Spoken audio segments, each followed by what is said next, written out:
خستگی تکراری. منظورم از خستگی تکراری اون خستگی که با خواب رفت میشه نیست. اون خستگی ذهنیه که از تکراری بودن روزها و اینکه هیچ نقطه هیجانی توی کار روزمرمون نداریم و دارم میگم. میدونم که برای خیلیامون پیش میاد اینکه از هیچ چیزی سعی نمی‌کنیم لذت ببریم، هیچ چیز کوچیکی نمیتونه خوشحالمون کنه و همه روزها داره یه نواخت میگذره. اما بیاین تغییرش بدیم.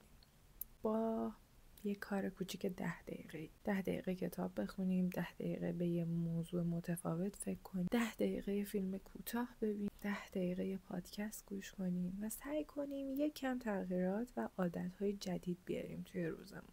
همین کار باعث میشه تا اون خستگی روزانه‌ای که داری تغییر کنه. میتونی هم به چیزایی که دوست داری بپردازی، موضوعایی که بهشون علاقه داری و یا کارهایی که دوست داری توشون پیشرفت کنی. یادت نره فقط روزی 10 دقیقه میتونه همه چی رو عوض کنه.